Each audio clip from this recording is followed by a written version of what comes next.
Bonjour et bienvenue. Aujourd'hui, on va plonger au cœur des dynamiques humaines au travail. C'est un univers fascinant, n'est-ce pas? On va essayer de décortiquer ensemble ce qui nous motive, ce qui nous lie et parfois ce qui crée des tensions dans notre vie pro. On partira de l'individu pour remonter jusqu'à l'organisation dans son ensemble. Alors, pour commencer, une question qui a l'air toute simple, mais qui est en fait super importante. Qui est-on vraiment au travail? Est-ce qu'on est la même personne au bureau qu'à la maison? C'est une vraie bonne question et ça va être notre point de départ. On va faire un petit voyage en quelque sorte, du plus petit, le micro, c'est-à-dire nous, l'individu, au plus grand, le macro, l'organisation. Alors, voilà le programme. D'abord, on se penche sur l'individu, la brique de base. Ensuite, on verra comment on forme des groupes. Puis, on prendra de la hauteur pour regarder l'organisation. Après ça, on parlera de l'art d'interagir ensemble.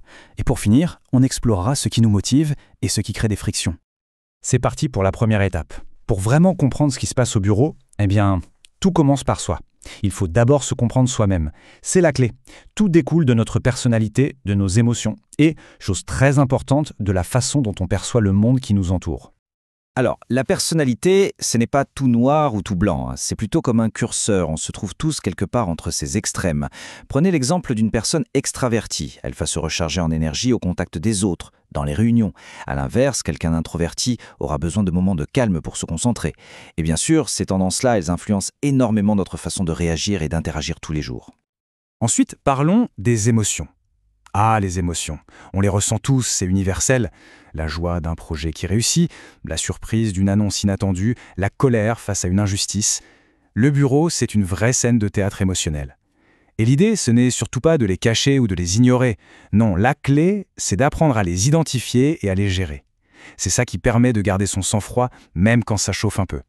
Mais alors, comment notre cerveau fait le tri dans tout ça? C'est assez fascinant. En gros, il y a 4 étapes. D'abord, la sensation. C'est l'info brute qui arrive par nos sens. Puis, l'interprétation. Le cerveau essaye de donner un premier sens à tout ça. Ensuite vient la compréhension. Là, on intègre vraiment l'information. Et enfin, la mémorisation. Et c'est justement ce processus qui explique pourquoi 2 collègues peuvent assister à la même réunion et en sortir avec des souvenirs complètement différents.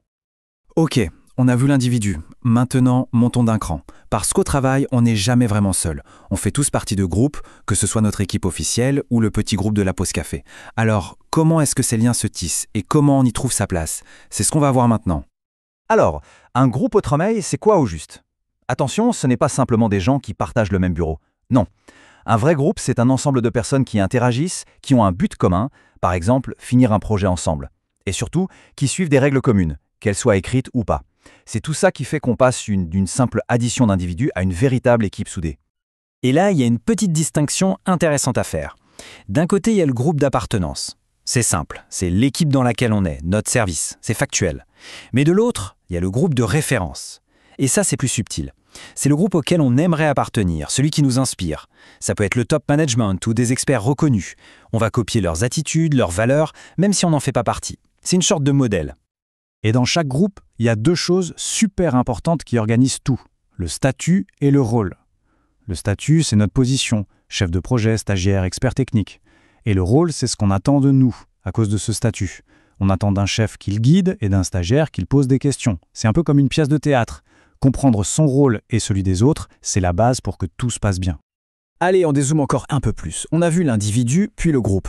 Mais ces groupes, ils ne flottent pas dans les airs. Ils font partie d'un ensemble beaucoup plus grand, l'organisation. Et cette organisation, elle a sa propre culture, ses propres règles du jeu, et ça change absolument tout. La culture d'une entreprise, c'est un peu comme sa personnalité. Et elle se compose de 4 éléments principaux. D'abord, les valeurs. C'est ce en quoi l'entreprise croit. Ensuite, les codes. Comment on s'habille, le jargon qu'on utilise, puis les rituels, la réunion du lundi matin, le pot de Noël, tout ça, et enfin les règles, écrites ou pas, qui disent comment les choses doivent se faire ici. La structure de l'entreprise, son squelette en quelque sorte, a aussi un impact majeur. On a d'un côté la structure verticale, la bonne vieille pyramide, c'est très hiérarchique, chacun à sa place, c'est fait pour l'efficacité. De l'autre côté, on a la structure horizontale, beaucoup plus plate, plus agile, où on travaille par projet. Là, l'idée c'est de favoriser l'innovation. Forcément, notre rôle ne sera pas du tout le même dans l'une ou l'autre. Bon, on a vu le grand tableau. Maintenant, on va rezoomer sur le cœur du réacteur, les interactions. Comment on communique? Comment on arrive à convaincre les autres? Quels sont les outils qu'on utilise tous les jours pour se connecter les uns aux autres? Pour convaincre, il ne suffit pas d'avoir de bonnes idées. Il faut savoir les présenter. Et pour ça, il existe une vraie boîte à outils. On a par exemple l'argument d'autorité. Les experts disent que. Il y a aussi le cadrage, qui consiste à présenter les choses sous un certain angle. Puis l'analogie très puissante, c'est comme la dernière fois où ça a marché. Et enfin, l'argument de communauté qui joue sur les valeurs du groupe. En tant qu'équipe, nous devrions. Mais l'influence, c'est encore autre chose que l'argumentation. Le but n'est pas juste de prouver qu'on a raison, c'est d'embarquer les gens avec soi. Comment on fait ça?